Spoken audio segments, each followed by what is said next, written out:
Alexander the Great forged the largest empire the ancient world had ever seen before he even turned 32.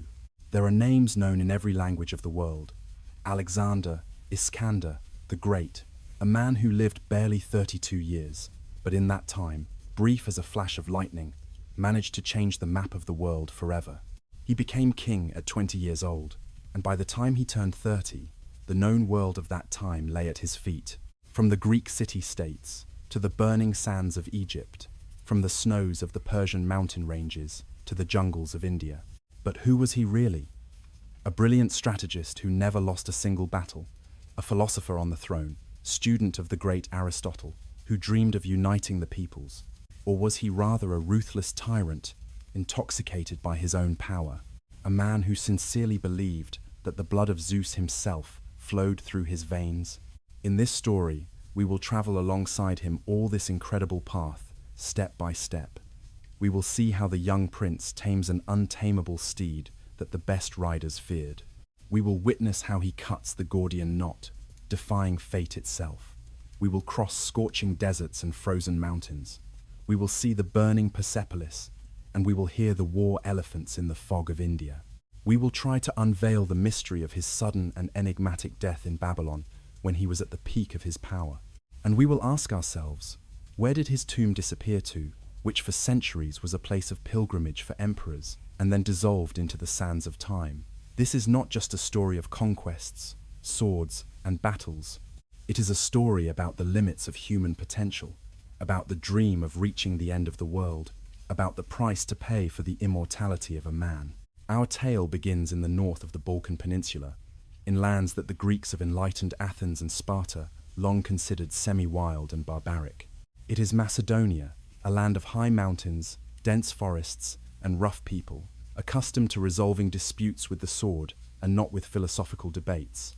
It was here, in the ancient capital of Pella, in the hot summer of the year 356 BC, where a boy was born. The date of his birth, as befits a legend, is surrounded by myths. It was said that on the very night he came into the world, far away in Asia Minor, one of the greatest temples in the world burned down, the Temple of Artemis in Ephesus. The priests whispered that the goddess had been too busy assisting in the birth of the future Lord of Asia to save her own home. His father was King Philip II, a man of iron will, an astute politician, and a brilliant reformer of the army. Philip inherited a weak Macedonia torn by internal struggles and turned it into the most powerful military machine of the time. He was a warrior to the core, one-eyed, with a limp, covered in scars. He spent his life on horseback and on campaign. But Alexander's mother was a woman of a completely different character, Queen Olympias, a princess from a mountain lineage of Epirus. She was a passionate, mystical woman, initiated in the secret Dionysian cults. Rumors spread that she slept in her bed with live snakes. And it was she who, from his earliest days, instilled in little Alexander the idea that would define his entire life. She whispered to him that his true father was not Philip, but the supreme god himself, Zeus, who had appeared to her in the form of a lightning bolt. Alexander grew up with the absolute and unshakable conviction of his divine nature and his great destiny. Alexander's childhood was not ordinary. He did not know leisure. Philip, wishing to raise his son as the ideal heir, a warrior who would surpass himself, entrusted his education to his relative Leonidas. Leonidas was a strict tutor, a supporter of Spartan discipline. The little prince was not spoiled with luxuries. He was taught to endure hunger and thirst, to sleep on a hard bed, to wear light clothing, even in the cold. Leonidas often personally checked the boy's trunks to make sure his caring mother had not packed warm clothes or sweets. This education tempered his body and his will, teaching him to despise physical hardships. But Alexander was not just tough. He was incredibly observant and intelligent. The story that best illustrates his character happened when he was about 12 years old. One day, a horse merchant from Thessaly arrived at the court of King Philip. He brought with him a magnificent and enormous black stallion with a white mark on its forehead, resembling a bull's head. They asked an exorbitant price for the horse, 13 talents. But there was a problem. The animal was completely wild. None of the king's best riders could even get close to it, let alone ride it. The stallion would rear up, kick, and bite. Philip, angry, ordered the useless animal to be taken away. And then young Alexander intervened. He exclaimed, "What a horse these men are losing just because they do not know how and are afraid to handle it."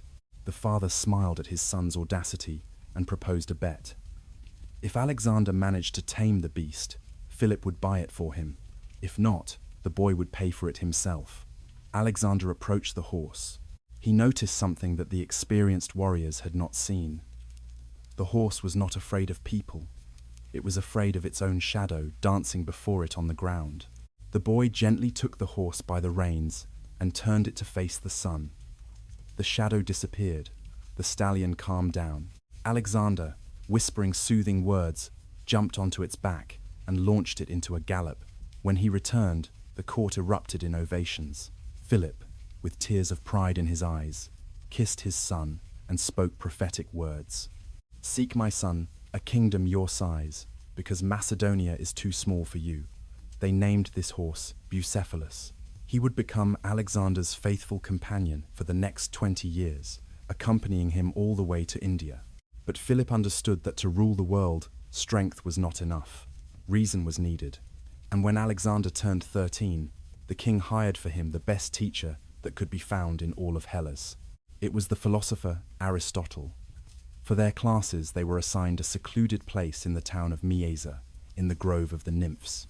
It was a true boarding school for Alexander and the sons of the Macedonian nobility, his future generals and companions, Hephaestion, Ptolemy, Cassander. Here, in the shade of the trees, far from palace intrigues, the greatest philosopher of antiquity taught the future greatest conqueror. Aristotle opened the world of knowledge to Alexander. They studied not only rhetoric and politics, but also medicine, geography, zoology, and ethics. Alexander absorbed everything like a sponge. Aristotle instilled in him a passion for research, for understanding the structure of the world. Later, during his campaigns, Alexander would send his teacher specimens of rare plants and animals from the conquered lands. But Aristotle's greatest gift was the love for reading. He gave Alexander a copy of Homer's Iliad. Alexander read this poem endlessly. He knew it by heart. Achilles, the hero of the Trojan War, became his idol, his role model. Alexander would keep this scroll of the Iliad his whole life, placing it at night under his pillow, next to his dagger. He slept dreaming of a glory that would eclipse that of the heroes of antiquity. At 16, his education ended. Alexander's childhood concluded abruptly and suddenly. Philip left on another military campaign to besiege the city of Byzantium and left his 16-year-old son as regent of Macedonia, entrusting him with the government of the state and the royal seal. It was the first real test of power, and Alexander did not disappoint. When one of the Thracian tribes, the Maiadi, decided to take advantage of the king's absence and rebelled, the young regent did not wait for help. He gathered the remaining troops, marched swiftly against the enemy, crushed the rebels, drove them from their city, and repopulated it with settlers from other places, renaming it in his honor, Alexandropolis. It was the first, but not the last, city that would bear his name. When Philip returned, he was pleased. But at the same time, an abyss began to grow between father and son. The son's successes provoked in Philip not only pride, but also jealousy.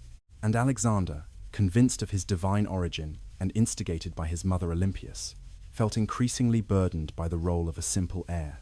The palace of Pella was becoming the battlefield of two immense egos, of two bears in the same cave. Alexander had grown up. He was better educated than any Greek, hardened like a Spartan, and was as ambitious as a god. He was ready for great deeds, but first he needed to survive in his own home, where intrigues became more dangerous than open war, and family dinners could end in a murder. Around the year 337 BC, the relationship between Alexander and his father, King Philip, resembled the taut string of a bow, ready to break at any moment. Philip was a great ruler, but he was aging. His body was marked by battles, and his character became increasingly unpredictable. Alexander, on the other hand, convinced of his own greatness and instigated by his mother Olympias, craved power and glory. He only feared one thing, that his father would conquer the entire world without him, leaving him nothing to achieve. The spark that ignited this fire was Philip's new marriage. The king had fallen in love. His chosen one was a young Macedonian aristocrat named Cleopatra, not to be confused with the Egyptian queen. For Olympias, Alexander's mother, this was not a simple insult. It was a political catastrophe. She was a barbarian from Epirus, a foreigner, and Philip's new wife was of pure Macedonian blood. If they had a son, Alexander's position as heir would be in danger. The scandal broke out in the middle of the wedding banquet. Wine flowed freely.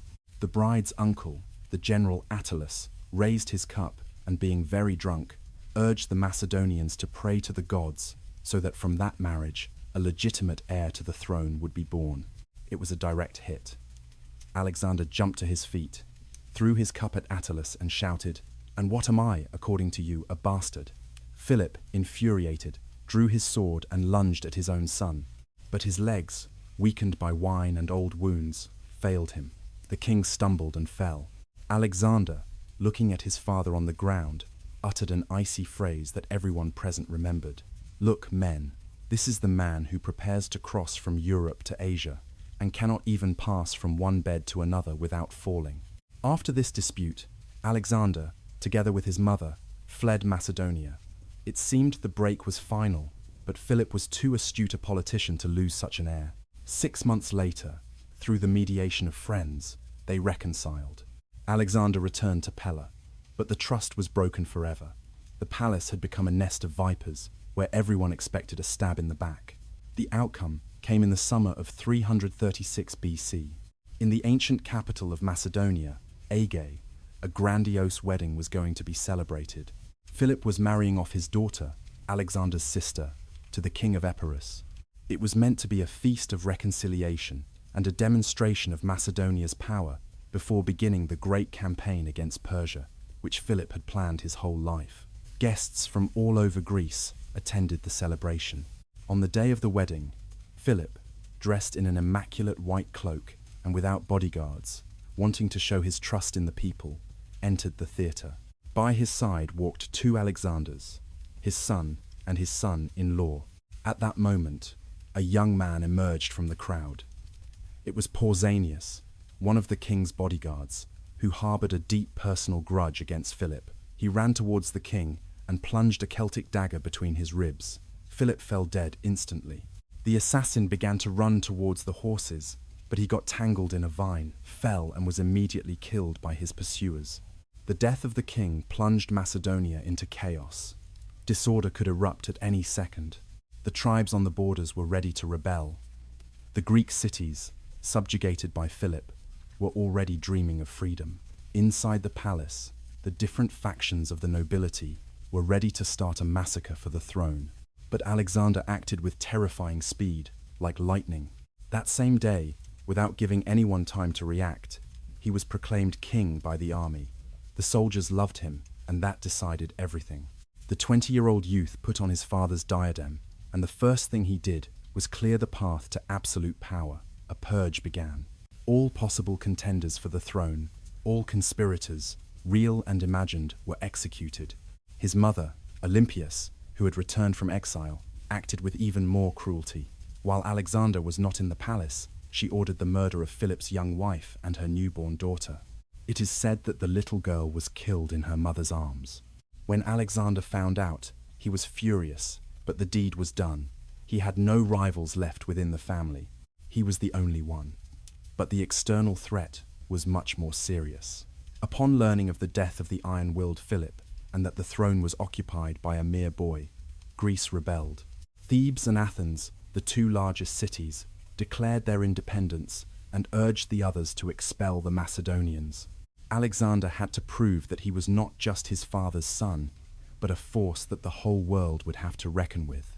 He gathered his army and marched south at such incredible speed that the Greeks simply could not believe their eyes when they had him under the walls of Thebes.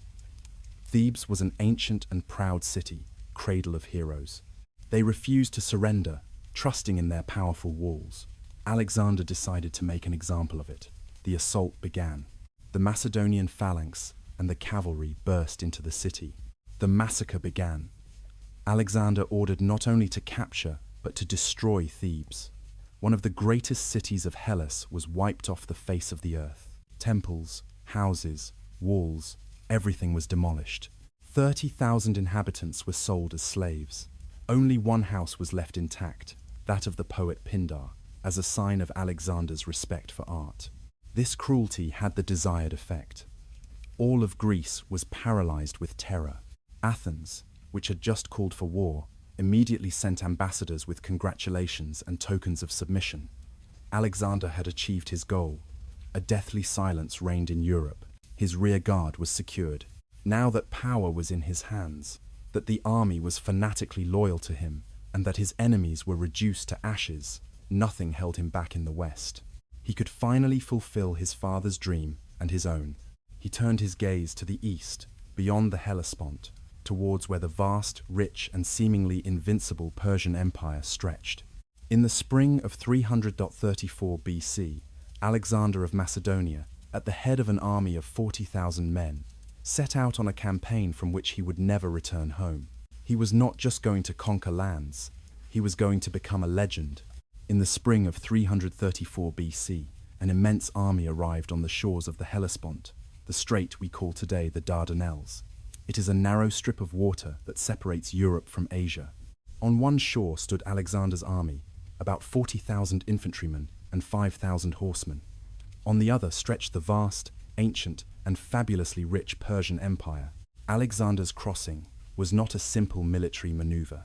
It was a carefully orchestrated spectacle, designed to show gods and men that it was not a simple conqueror arriving, but a new hero, equal to Achilles.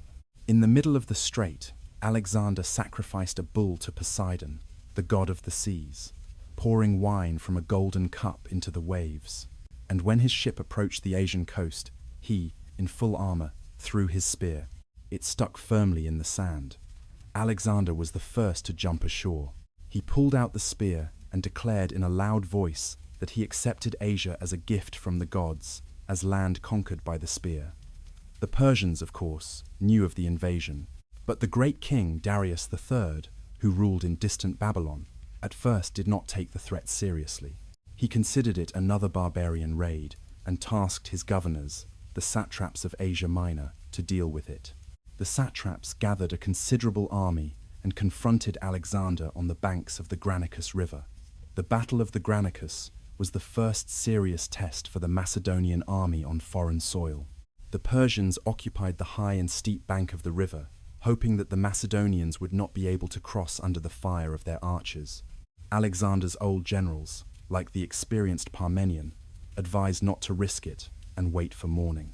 But Alexander replied, "I would be ashamed before the Hellespont if an insignificant stream stopped us." He himself led the cavalry charge, launching himself across the river, right into the ranks of the Persian horsemen. The battle turned into a chaotic and brutal melee. Alexander was easily recognizable by his magnificent helmet with white feathers. He was the main target. At one point, they surrounded him. The Persian general Spithridates raised his battle axe over Alexander's head, ready to strike the fatal blow. Alexander did not see him. The story could have ended right there, in the waters of the Granicus. But in a fraction of a second, Clytus the Black, commander of the royal guard and Alexander's childhood friend, saved him. With a single blow, he severed the Persian's arm, saving his king's life. Both would remember this moment forever, but their friendship, saved in battle, would end years later in a tragedy during a banquet. The victory at the Granicus opened the doors of Asia Minor for Alexander. The Greek cities under Persian rule welcomed him as a liberator. Sardis, the capital of ancient Lydia, surrendered without a fight, handing its treasure over to Alexander. He advanced further and further south and east, freeing cities and untangling the complex knots of local politics. In the winter of 333, Alexander's army reached the ancient city of Gordium. In the center of the city, in the temple of Zeus, there was an old chariot. The pole of this chariot was tied to the yoke by an incredibly complex knot of cornel bark. The ends of the knot could not be seen, and it was considered impossible to untie. There was an ancient prophecy: whoever untied that knot would become the lord of all Asia. Alexander entered the temple. Around him gathered a crowd of Phrygians and his own soldiers. Everyone expected a miracle. Alexander examined the knot for a long time, trying to find the ends, but to no avail. The knot was blind. The tension increased. A failure could be interpreted as a bad omen. And then Alexander, realizing that cunning would not give him victory, decided to act by force. He drew his sword and exclaimed, "It does not matter how it is untied." With a single slash, he cut the knot in half. That night, a terrible storm broke out, which the priests interpreted as a sign of Zeus's approval.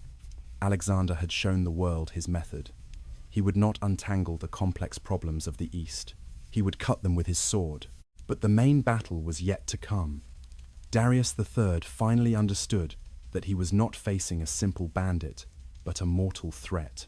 He gathered a huge imperial army, whose number, according to various estimates, reached 100,000 men, and marched personally to meet the Macedonians. The meeting of the two sovereigns took place in the fall of 333 at Issus, a narrow coastal valley between the sea and the mountains. The terrain favored Alexander. In the narrow pass, the enormous numerical superiority of the Persians lost its importance. They simply could not deploy their ranks. The Battle of Issus was a masterpiece of Alexander's tactics. While his infantry, the famous Macedonian phalanx, armed with long sarissas, held back the onslaught of the massive Persian horde, Alexander, leading his heavy cavalry, found a gap in the enemy lines.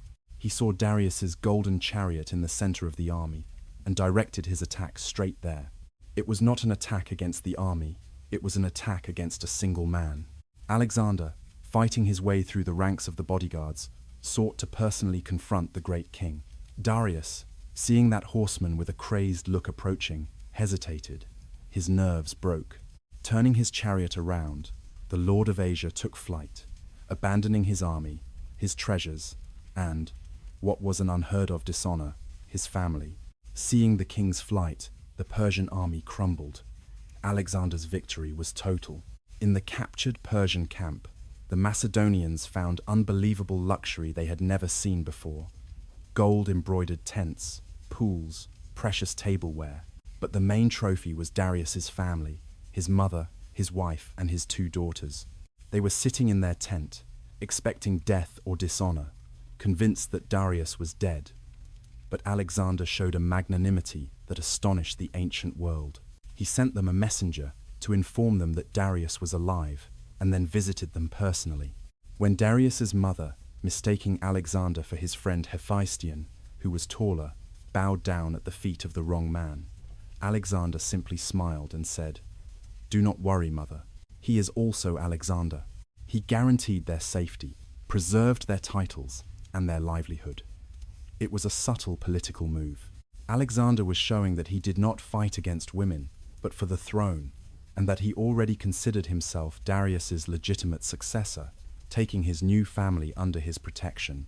The victory at Issus opened the way south, towards Syria, Phoenicia, and Egypt. The Persian Empire was tottering, but it had not yet fallen. Ahead lay the richest cities on the coast, and one of them, the island city of Tyre, was preparing to become the toughest test in the young conqueror's life. After the triumph at Issus, the road to the heart of Persia was open, but Alexander, contrary to his general's expectations, did not rush in pursuit of Darius to the east.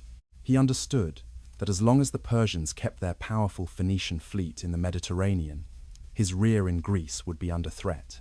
Therefore, he turned south, along the coast, to capture the port cities and deprive the Persian fleet of its bases. Most of the cities surrendered without a fight, impressed by the victory of the Macedonians. But the ancient, rich, and proud city of Tyre refused to open its doors. Tyre was not a simple fortress.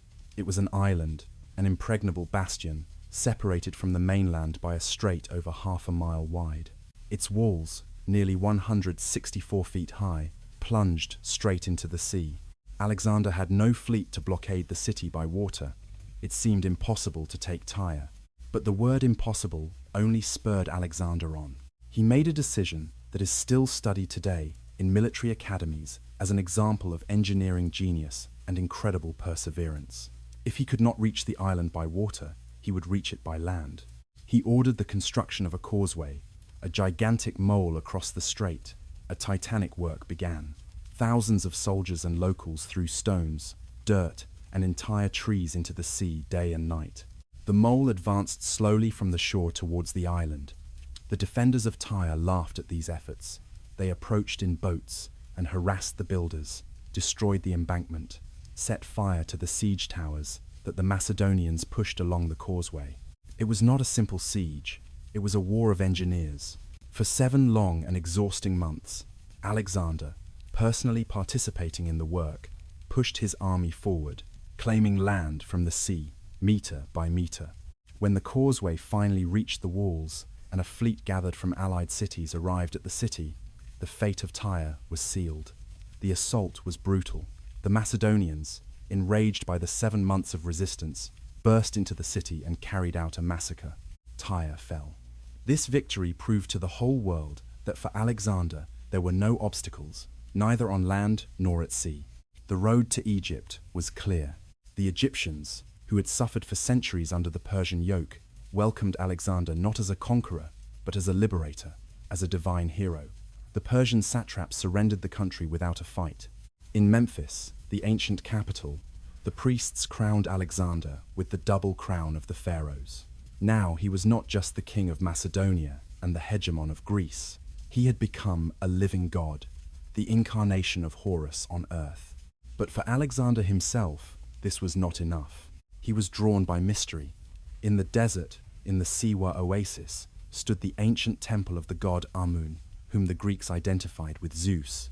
The oracle of this temple was as famous as the one at Delphi, and Alexander, obsessed with the question of his origin, decided to go there. It was a dangerous journey through the Libyan desert. According to legend, when they ran out of water and got lost in a sandstorm, 2 black ravens, or according to another version, 2 snakes, came to them and showed them the way to the oasis. The meeting with the oracle took place in the gloom of the ancient sanctuary. The priest, wanting to greet the new pharaoh in Greek, tried to say, "Oh, Padion, oh, my son," but knowing the language poorly, he made a mistake and said, "Oh, Padios, oh, son of God." Alexander, hearing this, took the mistake as a divine revelation. The oracle confirmed what his mother had whispered to him his whole life. His father was not Philip, but Amun-Zeus himself. Alexander left the temple transformed.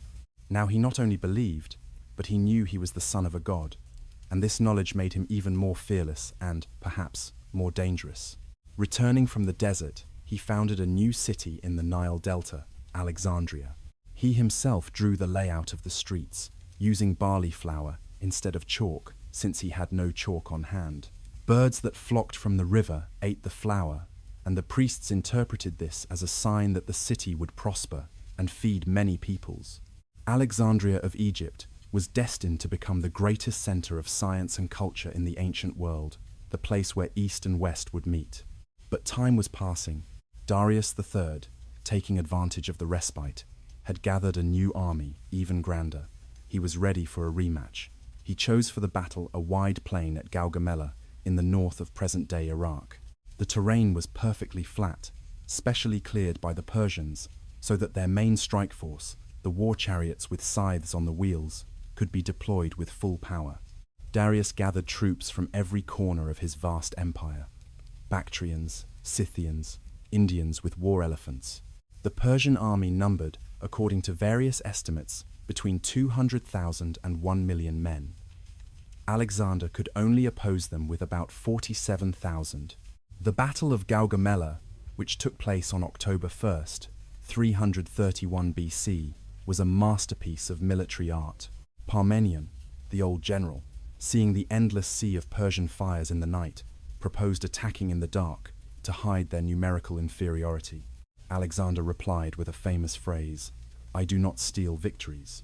He was sure of himself. He slept so soundly before the battle that they had to wake him up.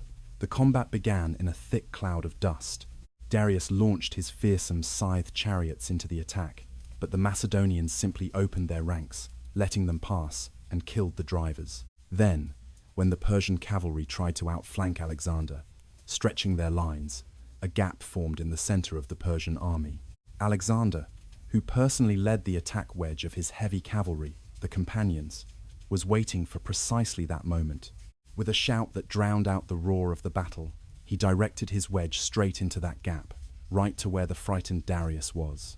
It was the moment of truth. History repeated itself. Darius, seeing Alexander swooping down on him, sweeping everything in his path, lost control again. Even though his army was still fighting and even pressing the left flank of the Macedonians, the great king turned his chariot around and fled. The news of the king's flight spread instantly through the Persian army. The army, decapitated, became an unmanageable mob. The battle was over. Gaugamela was the end of the Persian Empire. Darius fled east, only to be murdered shortly after by his own satraps, who did not forgive his cowardice, and Alexander was proclaimed king of Asia. Before him lay the path to the main treasures of the East, Babylon, Susa, and Persepolis. He had reached the pinnacle of power that no Greek could have dreamed of. But along with the power, a dark shadow began to grow in his soul, the shadow of that same god he believed himself to be. After the Battle of Gaugamela, the old world collapsed, the Persian army ceased to exist, and before the Macedonians opened the doors to the heart of the empire, to the cities whose wealth the Greeks had told of in legends, considering them fiction. The first was Babylon, the oldest megalopolis in the world, the city of the hanging gardens and the tower that rose to the sky. The inhabitants of Babylon, tired of Persian rule, covered Alexander's path with flowers and burned incense. Alexander, showing his wisdom, ordered the restoration of the temples of the Babylonian gods, destroyed by the Persians, immediately winning the favor of the priests and the people. Then it was Susa, the winter capital of the Persian kings. There, the Macedonians saw for the first time the true scale of the Persian treasury. They found 40,000 talents of gold and silver in bars, not counting the jewels and tableware. It was the money accumulated by the Achaemenid dynasty during 200 years of dominance over Asia. In an instant, Alexander became the richest man in history. The common soldiers, with their pockets full of gold, began to forget Philip's strict discipline. They began to get used to luxury. But the main goal was Persepolis, the sacred and ceremonial capital of Persia, hidden in the mountains. The city that was the symbol of Persian greatness. A city of palaces, built with black marble and cedar, adorned with gold bas-reliefs. Alexander entered it like a conqueror. He sat on Xerxes' golden throne, under a huge purple canopy. It was the peak of his glory. He had avenged all the insults inflicted on Greece over a century and a half. But it was here, in Persepolis, where one of the darkest and most enigmatic stories of Alexander's life occurred. A story that showed that darkness had settled in the soul of the great general. During one of the banquets, when wine flowed and the minds of the victors were clouded by triumph, the Athenian Hetera Thais, according to legend, made a speech. She reminded Alexander how, 150 years ago, the Persian king Xerxes had burned Athens and destroyed the Acropolis. She cried out that the best revenge would be for a woman's hand to now throw a torch into that palace of pride. The crowd, fired up by the wine, joined the clamor. Alexander, yielding to the general madness, grabbed a torch. To the sound of music and shouts, the drunken procession moved through the halls. Alexander was the first to throw fire at the wooden paneling of the walls. The others followed him. The palace, full of cedar wood and precious fabrics, burned instantly. When the drunkenness began to wear off, Alexander, realizing what he was doing, ordered the fire to be put out. But it was too late. The largest architectural complex of the ancient East was turned to ruins. To this day, historians debate, was it a drunken outburst or a cold political calculation meant to show the Persians that the old dynasty was gone forever? From this moment on, Alexander began to change. The East, which he had conquered, began to conquer him. He began to dress more and more in the Persian manner, the diadem, the striped tunic, and the belt, which caused a dull irritation among his old Macedonian veterans, accustomed to simplicity. He began to demand from his subjects the observance of the Persian rite of proskynesis, the prostration and kissing of the king's feet. For the Persians, it was a norm of respect towards the sovereign, but for the freedom-loving Greeks and Macedonians, It was an unthinkable humiliation that equated a man with a god. The abyss between Alexander and his old companions, with whom he had grown up and fought side by side, began to grow. They felt he had betrayed their customs, that he had become a barbarian. Alexander, for his part, saw treason and conspiracy in their discontent. He became increasingly suspicious, quick-tempered, and intolerant of criticism. The tragic outcome came in Marakanda, present-day Samarkand. At another banquet, where wine again flowed without measure, a dispute arose. Clytus, the Black, the same commander who had saved Alexander's life in the first battle of the Granicus, severing the arm of a Persian, began to reproach the king. Clytus was drunk and said what many veterans thought. He shouted that all of Alexander's victories were the merit of his father Philip and the Macedonian army, not of his divine origin. He reproached Alexander for having surrounded himself with Persian sycophants and forgotten his old friends. Alexander, enraged, began to look for his sword, but his bodyguards had foresightedly hidden it. They tried to take Clytus out of the room, but he broke free and returned, continuing his insults, quoting lines from Euripides about tyrants. At that moment, Alexander, losing control, snatched a spear from a guard and ran Clytus through with it. A deathly silence fell over the room. Clytus fell. Alexander, sobering up instantly, saw what he had done. He had killed his friend, his savior, his nurse's brother. The horror of his act was so great that he tried to commit suicide with the same spear, but they stopped him. For 3 days, he did not leave his tent, refusing to eat and drink, crying and calling for Clytus. It was a sincere and deep grief, but it was also a turning point.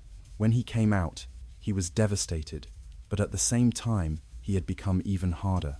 The philosopher Anaxarchus, trying to console him, spoke terrible words. Everything a king does is just. Alexander accepted this idea. He finally believed in his exceptionality, that he was above human laws and morality. The army, seeing his grief and his fury, quieted down. They feared him, but they still followed him.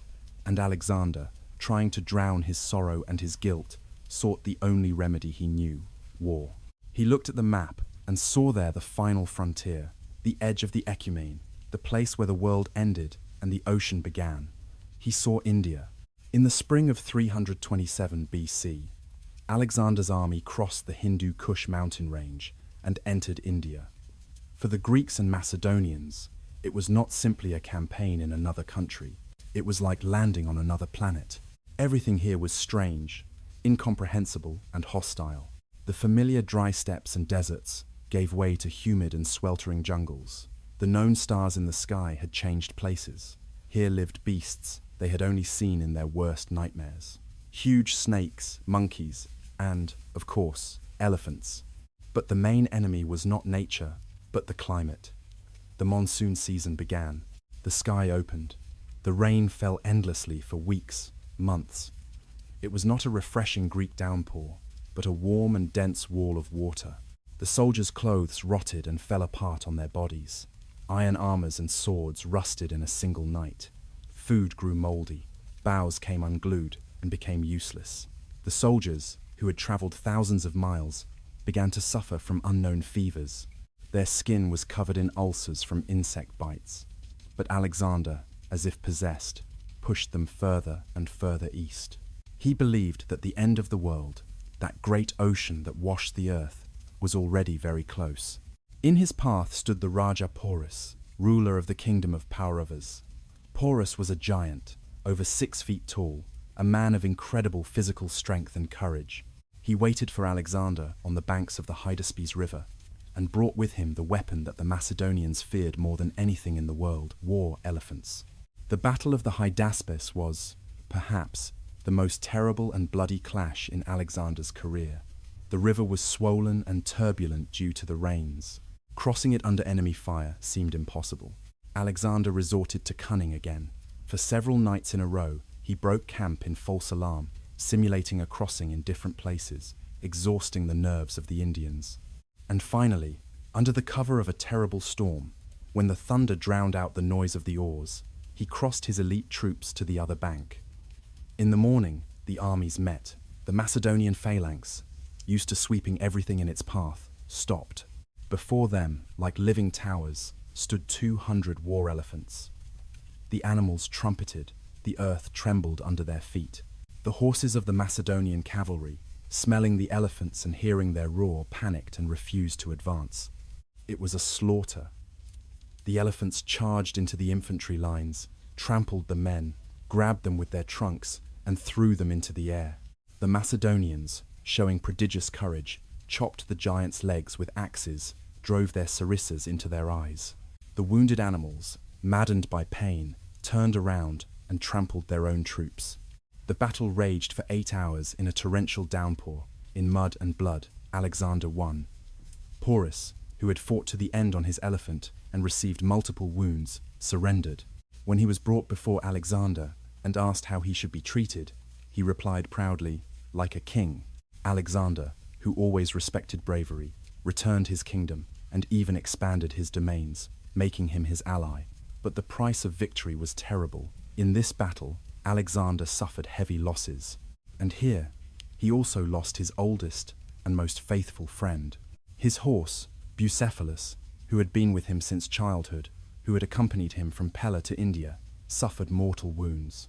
He died shortly after the battle. For Alexander, it was a blow comparable to the loss of a loved one. On the spot where the horse died, he ordered the founding of a city and named it Bucephala. It was, perhaps, the only city in history named after a horse. The army was exhausted.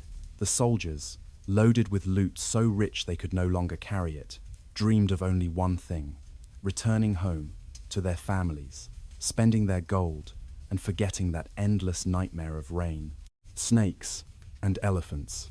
But Alexander announced that they would press on beyond the Ganges River to where even more powerful kings lived, with thousands of elephants. And then, on the banks of the Hyphasis River, happened what Alexander feared more than any enemy army. His own army stopped. It was not a mutiny in the usual sense. There was no shouting, there was no violence.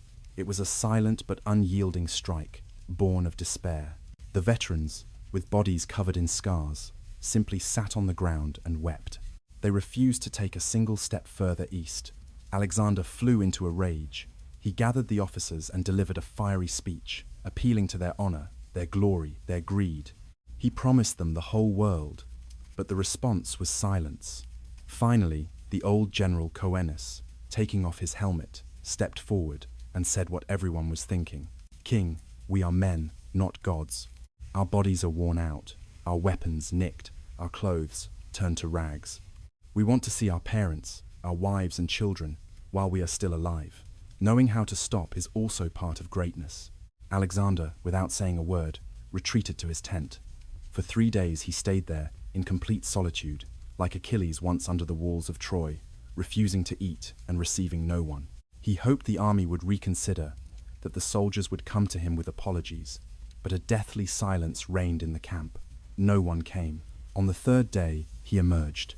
He offered sacrifices to the gods, and the priests announced that the omens were not favorable for continuing the campaign. This allowed him to save face. He was not retreating before the will of the soldiers, but before the will of the gods. On the banks of the river that became the limit of his conquests, he ordered the erection of 12 giant altars, as high as the tallest towers. As a monument to his presence there, he left an inscription. Here, Alexander stopped. The dream of the world ocean remained a dream. Alexander, undefeated by any army in the world, was defeated by the exhaustion of his own men. He yielded the order the army had awaited for 10 years. "We are going home." The troops received these words with a roar of jubilation and tears of joy. But for Alexander himself, this was the beginning of the end. The way back through the desert would become an ordeal no less terrible than the battles, and the shadow of death was already looming over him. The way back turned out to be more terrible than any battle. Alexander decided to lead the army not along the known trade routes, but through Gedrosia, a scorching, waterless desert on the coast of the Indian Ocean. It was a decision dictated by pride. He wanted to go where the armies of legendary ancient kings had perished, and the desert exacted its terrible toll. The soldiers who had survived the battles against the Persians and Indians died by the thousands of thirst and heat stroke. They drank the blood of their own horses. They threw the looted treasures into the sand because they had no strength to carry them. In this desert, Alexander once again showed why men followed him. One day, when scouts found a little muddy water in a dry riverbed and brought it to the king in a helmet, Alexander, in full view of the entire exhausted army, poured the water onto the sand. "I will not drink until my soldiers have drunk," he said. This gesture restored the army's spirit, but the losses were colossal. From India returned only the shadow of that great army that had entered. Returning to Susa, the heart of his empire, Alexander tried to realize his greatest dream, the dream of the unity of the peoples. He did not want to be merely a Macedonian king ruling over subjugated Persians. He dreamed of the fusion of West and East, of the creation of a new, unified race. He organized the grandiose weddings of Susa. In a single day, he himself married Darius's daughter. His 80 closest companions took noble Persian women as wives, and 10,000 ordinary soldiers married local women. It was an experiment in cultural crossbreeding unprecedented in history, but the old Macedonian veterans watched it with grim distrust. They felt their king distancing himself further and further from them, becoming an oriental despot. But the most terrible blow for Alexander did not come from enemies or conspirators. In the fall of 324 BC, in the city of Ecbatana, Hephaestion fell ill and died. He was not just a general, he was his closest friend, his brother-in-arms, his Patroclus, the man he loved more than anyone in the world, perhaps the only one he trusted absolutely. Alexander's grief was insane, terrible, inhuman. He did not behave like a king, but like a wounded beast. He ordered the crucifixion of the doctor, who could not save his friend. He had the manes of all the army's horses cut and the battlements of city walls torn down in a sign of mourning. He banned all music in the camp. By his order, in Babylon, they began to build a funeral pyre nearly 200 feet high that cost a fortune. After Hephaestion's death, something in Alexander broke forever.